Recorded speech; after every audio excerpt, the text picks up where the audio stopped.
अस्सलाम वालेकुम, आदाब। आज हम बात करेंगे लाडली बेटी स्कीम के हवाले से। एक ऐसी स्कीम जो 2015 में जम्मू कश्मीर के अंदर लॉन्च की गई थी, लेकिन उसके बाद क्या उसका लाभ हर एक शख्स जम्मू कश्मीर का रहने वाला उठा रहा है या नहीं, यह बड़ा सवाल है। आपको बता दूं कि ये जो लाडली बेटी स्कीम है, इसमें क्या क्राइटेरिया है। इसमें यह होना चाहिए कि रहने वाले जम्मू कश्मीर का बाशिंदा होना चाहिए और उसकी जो होने वाली औलाद है वो बेटी होनी चाहिए। इस स्कीम का मुद्दा व मकसद इतना ही था कि जो गर्ल चाइल्ड है उसको प्रमोट किया जाए और उनके तहफ्फुज के लिए इस स्कीम को लॉन्च किया गया था, जिसमें जो है हर महीने 1000 रुपया इस बच्ची के अकाउंट में जाता है। 16 साल ये पैसा जो है उसके अकाउंट में डिपॉजिट रहेगा और जब वो बच्ची 21 साल की होगी तब वो ये पैसा निकाल सकती है, खुद के लिए एक स्टैंड दे सकती है, या यही पैसा वो किसी जगह इन्वेस्ट कर सकती है या अपनी पढ़ाई के लिए भी ये पैसा वो इन्वेस्ट कर सकती है, इस्तेमाल कर सकती है, जिससे जो है वो अपने घर वालों पे बोझ न बने।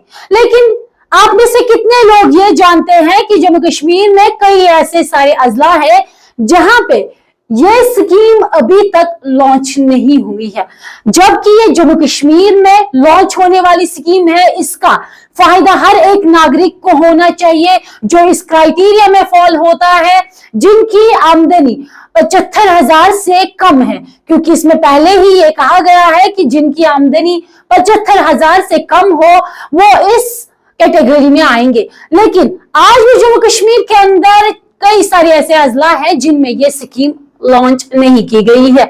यह हुकूमत के लिए एक बहुत बड़ा सवाल है। आखिर क्यों?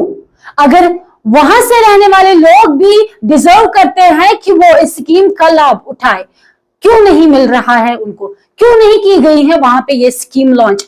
आपको बता दूं कि बात हम जिले कुलगाम की करें या शोपियान की करें, वहीं से चलते हुए गांदरबल की करें, या आपको ले जाएंगे हम बांडीपुरा, ये 4 ऐसे अजला जहां पे ये स्कीम अभी तक लॉन्च नहीं हुई है। हमने कई सारे लोगों से बात की जिन्होंने कैमरा के आगे आने से कतई तौर पे मना किया है, लेकिन उन्होंने कहा है कि हम मजबूर हैं, हम बेबस हैं। अगर हम इसी क्राइटेरिया में फॉल होते हैं तो क्यों नहीं सरकार ये स्कीम हमारे डिस्ट्रिक्ट में भी लॉन्च कर रही है, ताकि वो जो है इस स्कीम का लाभ उठा सके और उन पे जो है वो बेटी बोझ न बने। आपको बता दूं कि लड़कियों को खुद मुख्तार बनाने के लिए वुमेन एम्पावरमेंट पे सरकार आए दिन जोर देती है, रोजाना चर्चे हो रहे हैं, पोस्टर छपा रहे हैं, लेकिन क्या जमीनी सतह पे ये कुछ अमलाया जा रहा है या नहीं, ये बड़ा सवाल है।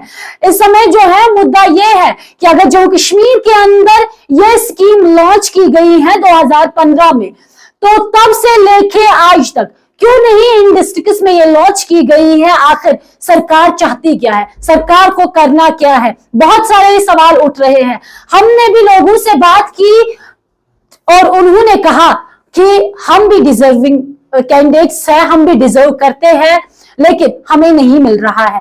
आखिर क्यों नहीं मिल रहा है और कब तक इन डिस्ट्रिक्ट्स में भी ये स्कीम लॉन्च की जाएगी? इस पे सरकार को सोचना जरूरी है। आपको बता दूं कि वुमेन एम्पावरमेंट के हवाले से जहां पे बहुत सारी स्कीमें जम्मू कश्मीर के अंदर लॉन्च की गई है, उसमें जो है अगर हम सबसे पहले एक स्कीम जो काफी टाइम से चर्चाओं में है, सुर्खियों में है, वो हम कहेंगे कि मैरिज असिस्टेंस। उसमें हमने देखा था कि उसमें जो है एजुकेशन का उन्होंने रखा था कि 10th पास होनी चाहिए बच्ची, तब जाके जो है उसे मैरिज असिस्टेंस मिलेगा।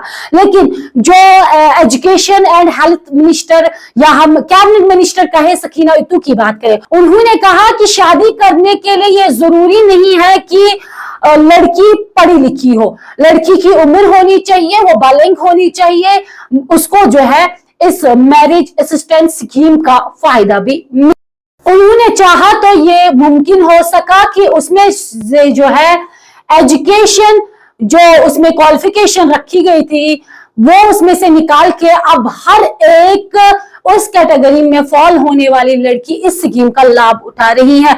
लेकिन अगर कुलगाम, शोपियान, गांदरबल या बांडीपुरा में लड़की पैदा हो रही हैं, तो वो इस स्कीम का लाभ क्यों नहीं उठा रही है। सरकार को चाहिए कि वो इस पे जोर दे और जल्द अज जल्द जो है लोगों की इस जेन्युइन डिमांड को वो पूरा करे, क्योंकि लोगों ने कहा है कि हमें भी जो है इस स्कीम का लाभ होना चाहिए, ताकि जब हमारी बच्चियां बड़ी हो, जब वो 21 साल की हो जाए, 6 लाख से ज्यादा उनको इस स्कीम का फायदा मिलेगा। उनको जो है तब ये पैसा वो जो डिपॉजिट करेंगी वो तब 6 लाख तक की रकम बन चुकी होंगी, उसका फायदा उठा सकते हैं।